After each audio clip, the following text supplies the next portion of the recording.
کل آپ نے ایک بہت بڑی خبر دی اور پورے ملک میں تہلکہ مچا دیا. آپ نے کہا کہ عمران خان کی حکومت گرانے میں جنرل باجوہ جنرل فیض کا براہ راست کردار تھا. دونوں نے بلا کر کہا کہ بانی چیئرمین پاکستان تحریک انصاف کی حکومت گرا دی جائے. اس کے بعد 2 وضاحتیں آئی ہیں. جنرل باجوہ کہتے ہیں کہ میں آن اوتھ انڈر اوتھ کہنے کو تیار ہوں کہ ایسا کچھ نہیں ہوا, اور مولانا بھی انڈر اوتھ یہ بات کریں, حلف لیں. یہ انہوں نے واضح نہیں کیا کہ قرآن پہ حلف لیں یا کس چیز پہ حلف لیں, لیکن بہرحال جنرل باجوہ آپ سے مطالبہ کر رہے ہیں کہ اگر یہ حقیقت ہے تو آپ انڈر اوتھ یہ بات کریں. آپ لوگ بھی عجیب بات کرتے ہیں. میں نے ایک بات کہی ہے جو حقائق پر مبنی ہے جی, اور جو چیزیں ہمارے آنکھوں کے سامنے ہوتی رہی ہیں اس پر تو اوتھ کی باتیں کرنا جو ہے وہ غلط بات ہے. وہ کہاں اوتھ کے احترام ہیں ان کے ہاں؟ اندر کوئی اوتھ کا احترام ہے کیا؟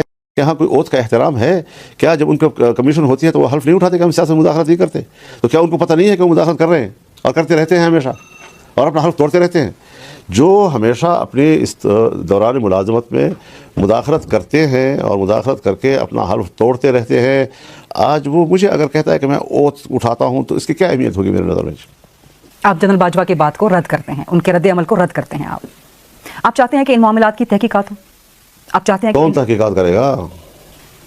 پہلے یہ تو بتایا جائے کون تحقیقات کرے گا؟ کوئی ٹروتھ اینڈ ریکنسیلیشن کمیشن, کوئی جوڈیشل کمیشن؟ میرے سے پھر یہ سوال نہ کریں, کسی اور سے کریں, کہ مجھے اعتماد نہیں ہے صورتحال پر. آپ کو پاکستان کے کسی بھی ادارے پر اعتماد نہیں ہے بشمول عدلیہ؟ بشمول عدلیہ کے آپ کافی مایوس یا کافی خفا نظر آتے ہیں. میں تو اس سسٹم کے خلاف ہوں. سو آپ کو آج احساس ہو رہا ہے کہ پی ٹی آئی کے خلاف جو عدم اعتماد کی تحریک تھی وہ غلطی تھی؟ دو حیثیت سے سوچے. ایک یہ کہ عدم اعتماد کا نظریہ میں نے اس کی حمایت نہیں کی تھی. میں کہتا تھا کہ تحریک کے ذریعے, اور اگر ہم اتنی بڑی تعداد میں ایوانوں میں موجود ہیں اور ہم مستعفی ہو جائیں, آدھے ایوان خالی ہو جائیں, تو وہ پھر ایک مفروضہ ایک تخیلاتی خطرہ کہ صاحب اگر یہ دوبارہ الیکشن ہو گئے پھر 2/3 اکثریت ہو جائے گی, پھر 18ویں ترمیم کو بھی ختم کر دیں گے, پھر وہ صدارتی نظام بھی لے آئیں گے, وہ اس طرح کے مفروضوں کی بنیاد پر. حالانکہ اتنا بڑا بھونچال ہوتا کہ ملک کے اگر تمام اسمبلیوں سے آدھی اسمبلی نکل جاتی ہے اور ایک سندھ کی پوری اسمبلی ٹوٹ جاتی ہے, دوبارہ انتخاب کے لیے اور راستہ کیا تھا ان کے پاس؟ تو ہم نے کہا تحریک کی قوت سے تبدیلی لاؤ. لیکن جب سب دوستوں نے کہا کہ عدم اعتماد, تو عدم اعتماد پہ اتفاق ہو گیا. ہم نے رائے چھوڑ دی ان کے لیے, دوستوں کے لیے, وحدت کے لیے. تو یہ ایک چیز تھی جو آئی تھی, اور آپ اس سلسلے پھیلا کر ایسا سوال کر رہے ہیں جیسے پہلی بار آپ سے عدم اعتماد کا پاکستان پر کوئی بم گر گیا ہو. سر یہ آپ نے مولانا صاحب یہ آپ نے کل بم شیل جو ہے گرایا ہے, کیونکہ بہت بڑا آپ نے یہ انکشاف کیا. معمول کے آپ کو پتہ بھی ہوتا ہے ان چیزوں کا, لیکن سیاستدان کے منہ سے بات نکلے نہیں. اگر نکل گئی تو جیسے پہلی مرتبہ کوئی انکشاف ہوا ہے, آپ کو خوب پتہ ہوتا ہے ان ساری چیزوں کا. پہلی بار کب آپ سے ملاقات ہوئی جنرل باجوہ کی یا دیگر افسران کی عدم اعتماد کے معاملے پہ؟ مجھ سے اکیلے میں بہت ملاقاتیں ہوئی ہیں ان کی. ٹھیک, عدم اعتماد کی بات ناراضگی چھوڑ دیجیے. پہلی بار کب؟ عدم اعتماد میرے لیے کوئی موضوع نہیں ہے. میں نے آپ کو ساری بات بتا دی ہے, اتنا کافی ہے. غیر ضروری سوالات آپ نہ کریں. جتنا میں نے کہنا تھا وہ میں نے کہہ دیا ہے. اور آپ اس معاملے کو یہیں پہ کلوز کریں. ختم ہو گئی نا بات, گزر گئی خبر. اب سنسنی کیوں پھیلا رہے ہیں بلا وجہ غیر ضروری طور پر؟ کیونکہ آپ کے کل کے بیانات کو یہ کیا جو میں کہہ رہا ہوں یہ آپ لوگوں کو پتہ نہیں ہے.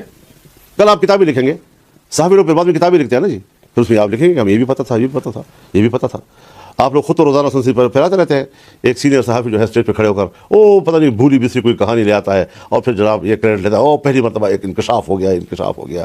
ہمارے انٹرویو میں بھی یہی ہوتا ہے روزانہ, بڑے تہلکہ خیز انکشافات کر دیے اور پتہ نہیں کیا. تو وہ اپنا ہر ایک اپنا چورن ہوتا ہے, بیچتے رہتے ہیں سارے لوگ. کیونکہ آپ کے کل اس بیان کو پاکستان تحریک انصاف نے اپنے بیانیے کی ویلیڈیشن کے طور پہ اٹھایا اور کہا کہ نہیں, عدم اعتماد ہم تحریک کے ذریعے ہٹانا چاہتے تھے ان کی حکومت کو. یہ جماعت کی رائے تھی, لیکن پی ڈی ایم تھا, پی ڈی ایم سے باہر کی جماعتیں تھیں. پیپلز پارٹی باہر چلی گئی تھی ہم سے, وہ بھی تھی. اے این پی باہر چلی گئی تھی, پی ڈی ایم کی حکومت وہ بھی تھی. اور اسی طریقے سے باپ جو بی اے پی تھی وہ بھی تھی, اور ایم کیو ایم سب لوگ موجود تھے. ایک میٹنگ تو نہیں, ہمارے تو روزانہ میٹنگ ہوتی تھی, اپنے طور پر تو ہوتی تھی. پاکستان پیپلز پارٹی کل آپ کے بیانات سے کافی ناراض ہوئی ہے کہ ملبہ تحریک عدم اعتماد کا پیپلز پارٹی پہ ڈال دیا گیا. حضرت ان کی تو تحریک تھی, ان کا تو پورا پی ڈی ایم کے موقف میں انہوں نے استعفوں کا آپشن نکال دیا تھا. وہ تو میں نے جھگڑا کر کے ڈلوایا دوبارہ ان سے, اور تب جا کر میں نے دستخط کی اس کے اوپر. ان کا تو ماٹو یہی تھا کہ عدم اعتماد, اس سے انکار کیسے کر سکتے ہیں؟ یہ عدم اعتماد پیپلز پارٹی کی طرف سے انیشیٹ کیا گیا تھا یا ان کا آئیڈیا تھا یا کہیں اور کا آئیڈیا تھا؟ کہیں اور سے آئیڈیا فیڈ کیا گیا تھا اس میں, جن کا آپ نام پہلے لے چکے ہیں. کیونکہ انہوں نے مجھے کہا تھا کہ آپ ود سسٹم جو ہے کام کریں. میں نے کہا میں نہیں کرتا, اس سسٹم میں میں نہیں کروں گا. ٹھیک, تو انہوں نے پھر اس بیڑے کو اٹھا لیا, کنوینس کیا سب کو, اور انہوں نے بھی باپ اور ایم کیو ایم کو اس پرلے میں ڈال دیا. اب اگر میں انکار کرتا تو 4 ووٹوں سے پوری کامیابی تھی, کیونکہ میں نے پی ٹی آئی کا ووٹ لینے سے انکار کر دیا تھا. ٹھیک کہ جس پارٹی کے پر میرا اعتراض ہے، اس کے انتخاب پہ میرا اعتراض ہے، اگر وہ 30-40 آ بھی گئے ہیں ہماری طرف، تب بھی ہم وزیر اعظم کے لیے ووٹ نہیں لیں گے۔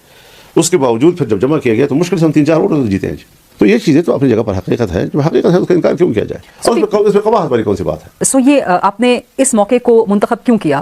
16 مہینے کی حکومت پی ڈی ایم کی، چلے اس وقت آپ پی ڈی ایم کے سربراہ کے طور پہ شامل تھے، لیکن اس کے درمیان کا بھی ایک عرصہ رہا جب حکومت میں نہیں تھے، الیکشن کے درمیان کا، between the end of the government and the upcoming elections. So آپ اب یہ بات کیوں کر رہے ہیں؟ آپ نے اس سے پہلے کس بنیاد پر بات کرتا؟ مجھے ذرا سمجھا دو، اس سوال مجھے سمجھا دو کہ آپ کیا رہی ہیں؟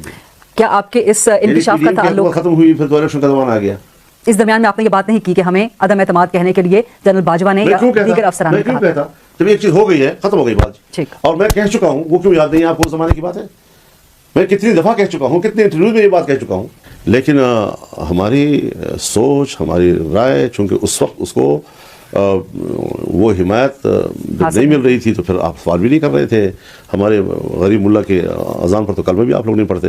تو آج جب ہم نے ایک اپنی ناراضگی کا بھرپور اظہار کیا ہے تو اب ہماری بات بھی آپ سن رہے ہیں، اور اس پہ سوالات بھی ہمارے اوپر کر رہے ہیں، اور کوشش کر رہے ہیں کہ ماضی اور آج میں کوئی تضاد پیدا کر دیا جائے۔ آپ ہمیشہ تو میرے بیانیہ کو اتنا ہلکا آپ نہ سمجھیں کہ آپ کے ایک انٹرویو سے اور آپ کے اس قسم کے سوالات سے اس بیانیے میں کوئی فرق آئے گا۔ مولانا صاحب، آپ ہمیشہ قابل احترام رہے ہیں، اور ہماری تو کوشش ہوتی ہے کہ ہمیشہ انٹرویوز کریں، آپ سے سوالات کریں، صرف آپ کے اس انکشاف کے بارے میں ہی نہیں بلکہ اوور آل۔ یہ کوئی بڑا انکشاف نہیں ہے، بار بار ملنے کے بعد یہ آج آپ ایک خبر بنا رہی ہیں، امدن بنا رہی ہیں کہ ایک ایسا لفظ استعمال کیا جائے جس میں کہ ایک پورا میرا پرسوں کا پریس کانفرنس جو ہے ایک سائڈ پہ ہو جائے، اور یہ ایک جزئی چیز جو ہے جو 2% کی بات نہیں ہے اس کو آپ اتنے بڑے بڑا پیش کر دیں۔